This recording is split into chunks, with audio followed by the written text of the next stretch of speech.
Hello student, welcome to our YouTube channel. आज हम polity का एक और टॉपिक करने वाले हैं जिसकी शुरुआत होने वाली है पार्ट नंबर 1 से।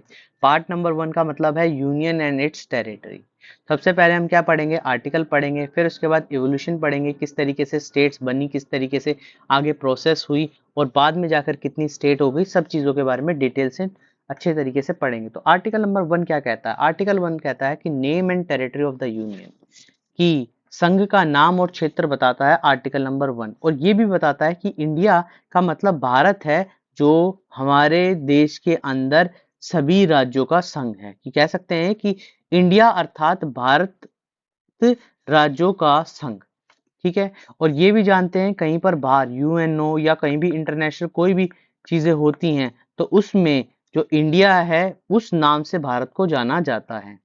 अब आर्टिकल नंबर सेकंड क्या कहता है? आर्टिकल नंबर सेकंड कहता है भाई, एडमिशन और एस्टेब्लिशमेंट ऑफ न्यू स्टेट। कोई भी अगर स्टेट का एडमिशन कराना, मतलब कह सकते हैं कि किसी नई स्टेट को, नई स्टेट आ जाए इंडिया के अंदर या फिर एस्टेब्लिशमेंट की जाए, तो वो उस आर्टिकल नंबर सेकंड से की जाए। जैसे कि पहले सिक्किम क्या था, 35th कॉन्स्टिट्यूशन अमेंडमेंट के तहत सिक्किम जो था वो एसोसिएट स्टेट था असम का, मगर बाद में इसको पूर्ण राज्य का दर्जा दे दिया गया। जब कब? 36 कॉन्स्टिट्यूशन अमेंडमेंट 1975 के अंदर। ठीक है। अब बात करते हैं article number third. Article number third क्या कहता है? आर्टिकल नंबर थर्ड कहता है, आर्टिकल नंबर थर्ड 2 से बहुत डिफरेंट है, ये ध्यान रखना। कि बोलता है कि भाई नई स्टेट या कोई भी अल्टरेशन करना है एरिया बाउंड्री में या नाम में चेंज करना है तो वो आर्टिकल नंबर 3 का यूज करना होगा, जिसमें आपको बताया जाता है कि भाई इसका नाम, जैसे अभी हमने जो लास्ट स्टेट थी, लास्ट स्टेट जो हमारी तेलंगाना थी, उसको डिवाइड किया था। कहाँ से किया था वो आप मुझे कमेंट बॉक्स में बताएंगे। तो वहां से क्या गया, तो इसी तरीके से कोई भी बाउंड्री चेंज करनी है, किसी का नाम चेंज करना है, या दो स्टेट्स में से एक स्टेट में से दो स्टेट बनानी है या यूनियन टेरिटरी बनानी है, तो वो सभी के सभी चीजें किससे बताई जाती है? आर्टिकल नंबर 3 से। आर्टिकल नंबर 4 क्या कहता है? आर्टिकल नंबर 4 कहता है भाई, ये वो आर्टिकल है जहां पर कह सकते हैं कि जो हमारे जो 1 2 3 आर्टिकल हैं उसको प्रभावित करने वाला कोई भी कानून बनेगा तो उसके लिए सिर्फ अमेंडमेंट की जरूरत नहीं है। हमें क्या करना है? एक ऑर्डिनरी बिल पास करना है। उस बिल पास के अंदर सब चीजें आ जाएंगी। जैसे जम्मू एंड कश्मीर था, जम्मू जम्मू एंड कश्मीर को यूटी बनाया गया, यूटी में बदल दिया गया, तो उसके लिए क्या किया? एक ऑर्डिनरी बिल पास किया, बस बात खत्म और चीजें क्या हो गया? एक क्या बन गया हमारा? जम्मू एंड कश्मीर यूटी बन गया। अगर उसको अच्छे तरीके से प्रोसेस किया जाता तो दिक्कतें हो जाती। तो इसमें कह सकते हैं कि पहले राष्ट्रपति से साइन करवाया और उसी दिन राज्यसभा में पारित कर दिया और उसे लोकसभा से भी पारित करवा दिया। बस वहां वह दिन बन गया जम्मू एंड कश्मीर का अलग थी, मतलब कह सकते हैं कि जम्मू एंड कश्मीर को अलग से एक यूटी बना दिया गया उसी दिन। तो ये चीज बताई गई है इस आर्टिकल नंबर 4 में। अब बात करते हैं इवोल्यूशन ऑफ स्टेट। तो ये क्या कहता है भाई? इवोल्यूशन ऑफ स्टेट क्या कहता है? ये कहता है कि भाई कैसे स्टेट्स बनी, किस तरीके से स्टेट बनी। तो सबसे पहले हुआ 1947। 1947 में क्या हुआ? 1947 के अंदर एक इंडिपेंडेंस एक्ट लाया गया, ठीक है, जिससे हमें आज़ादी मिली और हमें पता चला कि 9 ब्रिटिश प्रांत थे और 600 देसी रियासतें थी, जिसमें से 542 इंडिया में थी और 58 पाकिस्तान लेके चला गया। और 3 ऐसे राज्य जो बाद में जाकर एक बने, वो किसकी वजह से बने? हमारे Bismarck of India Sardar Vallabh भाई पटेल। 3 राज्य कौन से? हैदराबाद, जूनागढ़ और कश्मीर।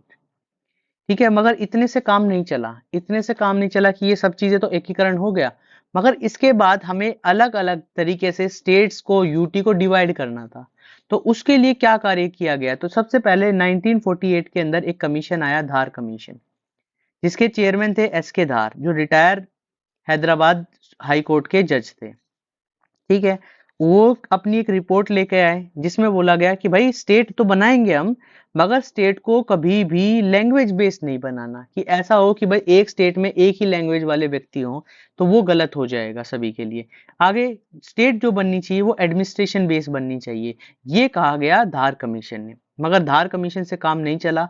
1948 के अंदर जयपुर सेशन हुआ, तो कांग्रेस का सेशन हुआ, तो नेहरू जी ने एक कमेटी बनाई जिसका नाम जेवीपी कमेटी रखा, जिसमें जे का मतलब होता है जवाहरलाल नेहरू, एस का मतलब सरदार वल्लभ भाई पटेल, और जो पी थे वो थे पी सीतारमनिया।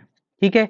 ये व्यक्ति थे जिन्होंने क्या किया, ये कमेटी बनाई और अपनी एक रिपोर्ट सबमिट की 1949 में।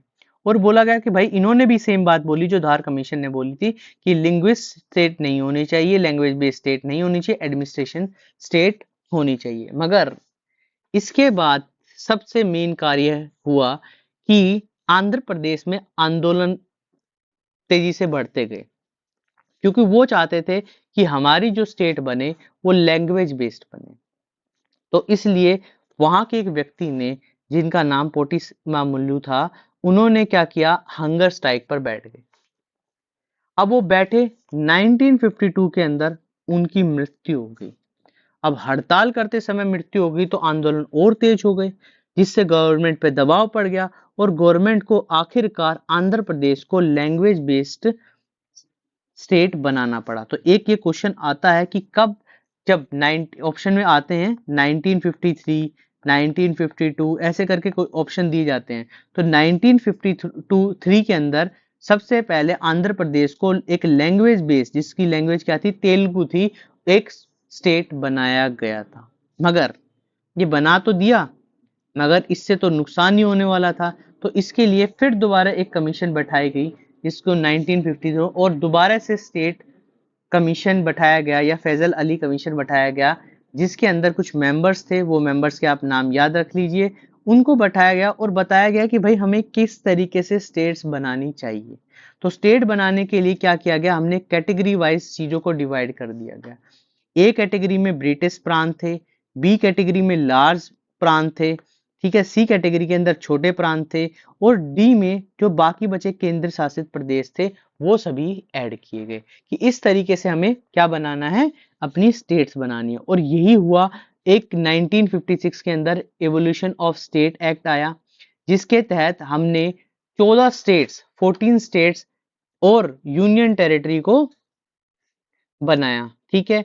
और ये जो बनी, ये किस बेस बनी, ये लैंग्वेज बेस नहीं बनी, ये बनी एडमिनिस्ट्रेशन बेस। इतना होने के बाद हमने ये 14 स्टेट, देखो नाम भी याद रख लेना, असम, बिहार, बॉम्बे, देखो यहाँ बॉम्बे है, मुंबई नहीं है, ठीक है, JNK, यूनाइटेड प्रोविंस, ये बाद में जाके यूपी बन गया, देखा होगा सबसे बड़ा है, पंजाब, केरल, मद्रास, मैसूर, ठीक है, उड़ीसा, मध्य प्रदेश, राजस्थान, आंध्र प्रदेश और वेस्ट बंगाल, ये 14 स्टेट्स थे। ये हिंदी में भी लिखे हैं और इंग्लिश में भी लिखे हैं, तो आप दोनों तरीके से देख लीजिए, ठीक है। और ये 6 यूनियन टेरिटरीज थी, जिसमें दिल्ली सबसे मुख्य थी, त्रिपुरा, अंडमान निकोबार, हिमाचल प्रदेश, मणिपुर और लक्षद्वीप। तो इस तरीके से हमारी जो स्टेट है वो बन के तैयार हो गई।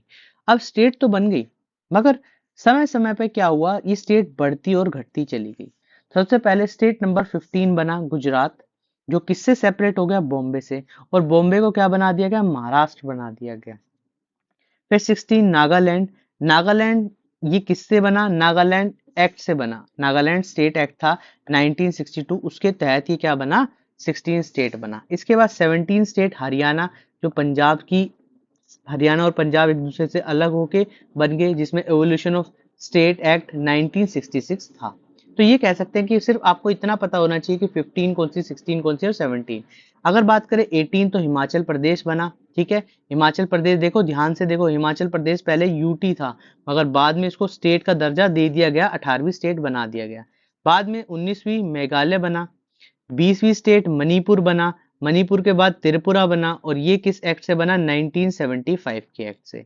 फिर 22nd स्टेट सिक्किम बना, ये मैंने आपको पहले भी बताया है कि ये स्टेट असम से अलग हो गया था, बाद में इसको 22nd स्टेट बना दिया गया।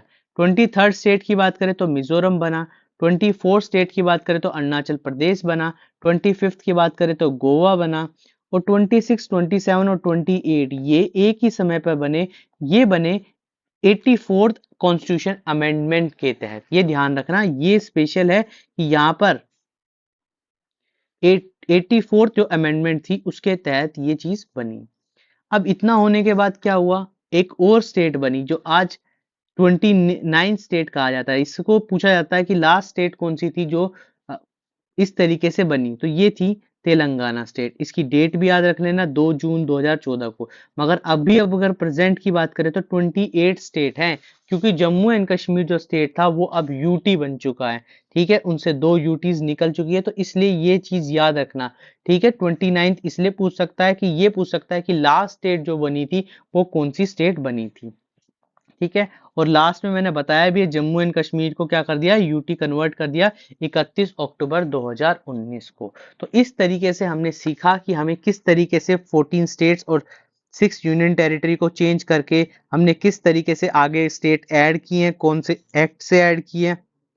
प्लस ये पढ़ा कि कौन कौन से कमीशन आए, धार कमीशन आए, जेवीपी कमीशन आया, फैजल कमीशन आया। उनके तहत धीरे धीरे करके हमें क्या मिला, एक अपनी स्टेट्स के बारे में नॉलेज मिली, और स्टेट्स को किस तरीके से बांटा गया, A B C D category में बांटा गया, उन कैटेगरी में क्या क्या चीजें थी, तो वो सभी चीजें आपको बताई हैं। तो इस वीडियो में आपको बहुत अच्छे तरीके से सबसे पहले आर्टिकल पढ़े हमने। आर्टिकल कौन से आर्टिकल, 4 आर्टिकल्स पढ़े थे, चारों आर्टिकल्स के बारे में नॉलेज दी गई। फिर उसके बाद इवोल्यूशन ऑफ स्टेट, स्टेट किस तरीके से बनी, स्टेट को बनाने के लिए कौन कौन सी कमेटी लाई गई, कौन कौन से कमीशंस लाए गए। तो इस तरीके से हमने ये सब चीजें पढ़ी हैं। उम्मीद करता हूँ कोई वीडियो पसंद आई होगी। वीडियो पसंद आई तो चैनल को क्या करना है, लाइक करना है, शेयर करना है और सब्सक्राइब करना। और देखिए हर चीज, ये नोट्स बहुत इंपॉर्टेंट है जिसमें सब चीजों के बारे में बताया गया। एग्जाम में जैसे कि 1953 में तो कोई भी क्वेश्चन आपका इससे बाहर नहीं आने वाला है। तो इन वीडियोस को लाइक करें, शेयर करें और सब्सक्राइब करें, और अच्छे तरीके से देखें कि भाई किस तरीके से क्या चीजें चल रही हैं। ठीक है, तो आज के लिए इतना ही। थैंक